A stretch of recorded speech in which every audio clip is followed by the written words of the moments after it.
हमारी नजर और हम आपसे करेंगे साझा न्यूज पंच के स्टाइल में। तो बात करते हैं सबसे पहले भुज एयरबेस की। अब हम भुज एयरबेस की बात कर क्यों रहे हैं? क्योंकि रक्षा मंत्री राजनाथ सिंह की यहां से हुंकार है, क्योंकि ये सिंदूर खाली सौंदर्य नहीं बल्कि हमारे देश के साहस का प्रतीक है। आखिर क्यों भुज को ही चुना गया? आज के एयरबेस में जब रक्षा मंत्री राजनाथ सिंह ने इसका दौरा किया, क्यों चुना उन्होंने इसको? क्योंकि इसी पर पाकिस्तानी ड्रोन ने अटैक करने की भुज में कोशिश की थी, जिसे नाकाम किया हमारी भारतीय सेना ने। इसके अदम्य साहस और शौर्य का परचम लहरा रहा है। इसीलिए हम देख रहे हैं कि देश के अलग अलग राज्यों में निकाली जा रही है तिरंगा यात्रा। भुज एयरबेस, भुज वो इलाका गुजरात का जिसका सामरिक महत्व है, जिसका महत्व इतना ज्यादा है, संवेदनशील है, क्योंकि वो पाकिस्तानी सीमा से सटा हुआ है। उस लिहाज से कैसे जो भारतीय सेना है उसने अपनी सजगता सतर्कता के साथ ऑपरेशन सिंदूर को अंजाम दिया और भुज पर आंच भी नहीं आई। और इसीलिए आज भुज एयरबेस में जिस तरह की हौसला अफजाई रक्षा मंत्री राजनाथ सिंह द्वारा की गई तमाम सैनिकों के लिए और वायु सैनिकों के लिए, और सबसे अहम यहाँ पर यह है कि कैसे ऑपरेशन सिंदूर से एक मैसेज क्लियर कट, बिल्कुल साफ, कि किसी भी हालत में आतंकवाद को बर्दाश्त किसी भी स्तर पर नहीं किया जाएगा। तो रक्षा मंत्री राजनाथ सिंह की दो टूक, ये सिंदूर है, सौंदर्य नहीं, और नया भारत पलट कर जवाब देगा, आंख में आंख डालकर आपसे बात करेगा। क्योंकि पाकिस्तान हर तरह से पूरी तरह बेनकाब हुआ। और पाकिस्तान ने क्या किया? उसने निशाचर बन रात के अंधेरे में वार किया, और इसीलिए आतंक के अजगर को कुचलना जरूरी था। 1965 की जंग आप याद कीजिए, 1971 के बाद फिर भुज क्या बना? जीत का चश्मदीद गवाह, जीत का चश्मदीद साक्षी। बिना सरहद पार किए हर ठिकाने पर सटीक प्रहार किया गया, क्योंकि वो प्रहार आतंकवाद पर था। और अब की भारत की युद्ध नीति बदल गई है, क्योंकि तकनीक भी बदला है। और लगातार पाकिस्तान जो वित्त पोषण चाहता है, लगातार कहता है कि मैं अपनी वेलफेयर स्कीम्स के लिए इस्तेमाल करूंगा, लेकिन वो फंडिंग इस्तेमाल की जाती है आतंक के आकाओं के लिए। उसे रोकने की बात भारत कहता है, और अब भारत सहता नहीं, जवाब देता है, भारत को छेड़ोगे तो छोड़ेगा नहीं। ये संदेश बिल्कुल साफ है कि अगर हमारी संस्कृति हमें हाथ जोड़कर आपसे नमस्कार करने की इजाजत देती है, लेकिन हमेशा याचना नहीं बल्कि रण होता है। तो आइए, जितनी देर में लोग नाश्ता करते हैं उतनी देर में हम अपने दुश्मनों को निपटा देते हैं। आइए सुनते हैं रक्षा मंत्री राजनाथ सिंह ने क्या कुछ कहा। यह कहना गलत नहीं होगा, जितनी देर में लोग नाश्ता पानी निपटाते हैं उतनी देर में आपने दुश्मनों को निपटा दिया।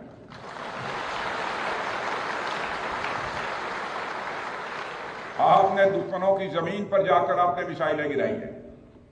उसकी गूंज केवल भारत की सीमाओं तक ही सीमित नहीं रही है, बल्कि सारी दुनिया ने सुना है मेरे दोस्तों, सारी दुनिया ने सुना। और वास्तव में वह गूंज सिर्फ मिसाइल्स की ही नहीं थी, वह गूंज थी आपके शौर्य की और भारत के सेना के जवानों के पराक्रम की। और इसीलिए कश्मीर टू भुज को एक बहुत इंपॉर्टेंट सलाम है। ये कश्मीर की हम आपको दो तस्वीरें भी दिखाएंगे, इन तस्वीरों के माध्यम से आप समझ पाएंगे कि हम क्या कहना चाह रहे हैं। एक तस्वीर है 15 मई की और दूसरी तस्वीर आप देख रहे हैं 16 मई की। आपने देखा कि कैसे रक्षा मंत्री राजनाथ सिंह ने कश्मीर में जो जवान थे उनकी भी हौसला अफजाई की, उन्हें मिठाई खिलाते हुए नजर आ रहे हैं, क्योंकि ऑपरेशन सिंदूर में हर सैनिक का योगदान है, हर सैनिक का साहसिक योगदान आप देख सकते हैं। जहाँ रक्षा मंत्री पहुंचे उनका मनोबल बढ़ाने के लिए, उनकी सराहना करने की, उनकी हौसला अफजाई करने के लिए, उनकी पीठ थपाने के लिए। ये कश्मीर की तस्वीरें हैं और ये तस्वीरें हैं आज 16 मई यानी भुज की। भुज जिसका सामरिक महत्व मैंने आपको बताया, और ये वो सैनिक जब माँ भारती पर अपनी जान न्यौछावर करते हैं तो एक पल के लिए भी नहीं सोचते, क्योंकि देश की रक्षा, ये जो सीमा के प्रहरी हैं, हमें महफूज महसूस करवाने के लिए उस सीमा पर खड़े छाती पर गोली लेने को भी तैयार होते हैं और हंसते हंसते तिरंगे पर कुर्बान हो जाते हैं। और उनकी इसी कुर्बानी की सत्यता, अदम्य साहस और शौर्य का प्रतीक है वो तिरंगा यात्रा जो लगातार निकाली जा रही है। ये तस्वीरें हमारी भारतीय सेना को सम्मान दिलाने के लिए हमारे भारतीय सेना का जो काम है उसकी पहचान पूरे विश्व में सामने आ रही है। और इसीलिए भारत दुनिया के सामने ला रहा है एक बहुत बड़ा सच, यानी कि कश्मीर टू भुज ये शौर्य को सलाम है, लेकिन भारत दुनिया के सामने एक बहुत बड़ा सच ला रहा है। दुनिया मान रही है ऑपरेशन सिंदूर का लोहा, माने भी क्यों ना, सेना ने काम ही ऐसा किया है कि हर जो भारतीय है वो इस वक्त उसके लिए ये गर्व का पल है। पाकिस्तान के प्रोपेगेंडा और फेक नैरेटिव की पोल खोल रहा है। कैसे खोल रहा है? 22 मई के बाद विदेश दौरे पर कौन जा रहा है? सांसदों का एक दल। अब हर प्रतिनिधि मंडल में होंगे करीब 5 से 6 वरिष्ठ सांसद जो प्रतिनिधि मंडल की अगुवाई करने वाले हैं, और भारत के ये सांसद बताएंगे हर एक वो बात, हर एक वो सच, हर एक वो सत्यता का प्रमाण जो फेक नैरेटिव को, जो मिस इन्फॉर्मेशन फैलाई गई, उसे ध्वस्त किया या भारत द्वारा। और भारत की राजनीतिक एकता की ताकत देखेगी दुनिया, क्योंकि जब भारत कुछ कहता है तो सभी सुनते हैं। और ऑपरेशन सिंदूर के जरिए पाकिस्तान को जो सबक सिखाया है उसे अपनी 7 पुश्तों तक ये याद रहेगा। सरकार और सेना को विपक्ष का भी भरपूर समर्थन मिला। हमने देखा था जब ऑल इंडिया पार्टी मीट हुई थी तो सभी ने एक सुर में ऑपरेशन सिंदूर को सराहा था।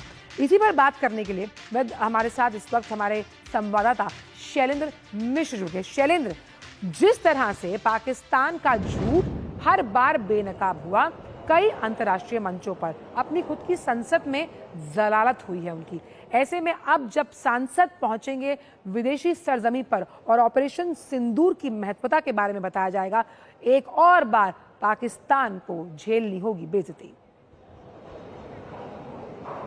देखिए, हम देख ही रहे हैं कि भारत का मीडिया हो या दुनिया भर का मीडिया, वो पाकिस्तान के झूठ को बेनकाब कर रहा है। और जैसे जैसे पुख्ता सबूत या विजुअल्स या फोटोग्राफ मिल रहे हैं, उससे पता चल रहा है कि पाकिस्तान ने कितना झूठा नैरेटिव, कितनी झूठी बातें दुनिया के सामने परोसने का काम किया है।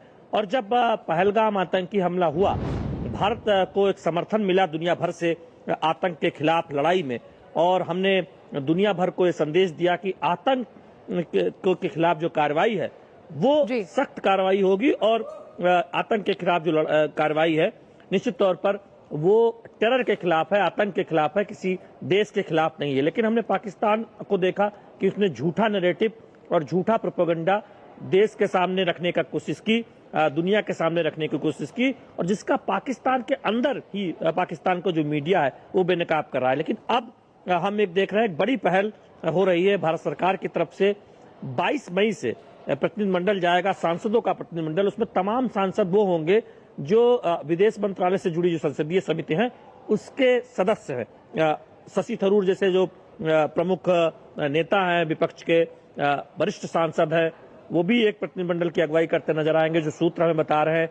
तो ये एक संदेश है कि भारत के विभिन्न जो राजनीतिक दल हैं, वो सत्ता पक्ष से जुड़े हों या फिर विपक्ष से जुड़े हों, वो सभी एक सुर में तो साथ खड़े हुए ही हैं। साथ ही साथ जो क्रेडिबल इनपुट है, जो सही तथ्य है, उसकी जानकारी दुनिया भर को देंगे कि देखिए पाकिस्तान से जो झूठा नैरेटिव या झूठी जानकारी जो दी जा रही है वो किस तरह से बिल्कुल गलत है, न केवल भ्रामक है बल्कि झूठी है पूरी तरह से। और ऑपरेशन सिंदूर में जो कुछ किया गया, जिस तरह से आतंकी नेटवर्क को खत्म किया गया, वो सब जानकारी भी दी जाएगी। बिल्कुल उद्देश्य साफ है कि सांसदों का जो प्रतिनिधिमंडल है वो दुनिया को बताएगा कि पाकिस्तान की तरफ से इस तरह का प्रोपेगेंडा पहले भी होता रहा है, और इस बार ये बात पूरी तथ्यों के साथ रखी जाएगी। जो हमारे सूत्र बता रहे हैं कि 22 मई से ये दौरा प्रस्तावित हो सकता है, और अगले 15 दिनों में हम देखेंगे कि कम से कम 2-3 देशों का दौरा संपन्न होगा, और कहा तो जा रहा है कि आधा दर्जन से अधिक देशों तक के दौरा हो सकता है, और उसमें ये जानकारी पूरी तरह से दी जाएगी। तो एक बड़ी पहल भारत सरकार की तरफ से सूत्रों के हवाले से ये खबर आ रही है। बिल्कुल, और राजनीतिक एकता जो भारत की है वो इस मंच पर प्रदर्शित की जाएगी, किस तरह से एक कूटनीतिक जीत भी हुई है, और साथ ही साथ जीरो टॉलरेंस टेररिज्म के खिलाफ हर स्तर पर नाकाबिले बर्दाश्त। अगर आप आतंकी कोई भी सोच या आंख भारत को दिखाते हैं तो बख्शा नहीं जाएगा।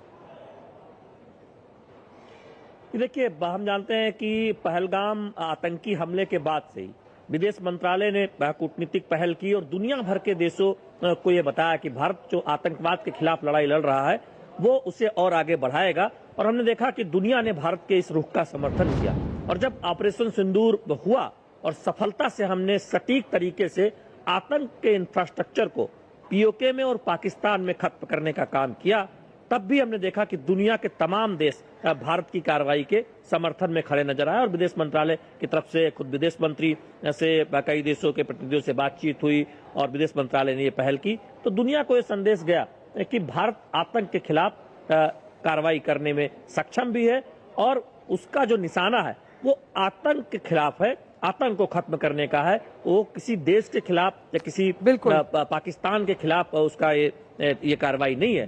तो अब ये संसदीय दल इस बात को बहुत स्पष्टता से दुनिया के सामने रखेगा कि देखिए किस तरह से पहलगाम आतंकी हमला किया गया था, उसमें कैसे पाकिस्तान में बैठे आतंकी संगठन और उनकी सेना के सरपरस्त में तमाम जो बड़े अधिकारी थे वो उनका संरक्षण था, कैसे भारत ने ऑपरेशन सिंदूर में सटीक तरीके से आतंक के इंफ्रास्ट्रक्चर को खत्म किया है। और दुनिया समझे कि आईएमएफ में अगर एक बार और पाकिस्तान को कर्ज देने का फैसला किया है, तो कहीं ना कहीं जो फेक प्रोपेगेंडा का एक गुब्बारा लेकर चल रहा है पाकिस्तान, उस पर पिन मारने का काम अब भारत कर रहा है, क्योंकि ये जो फेक नैरेटिव चलाया जा रहा है इसका ध्वस्त अंतर्राष्ट्रीय मंच पर होना बेहद जरूरी है। बहुत बहुत शुक्रिया शैलेंद्र इन तमाम जानकारी को हमसे साझा करने के लिए। तो ये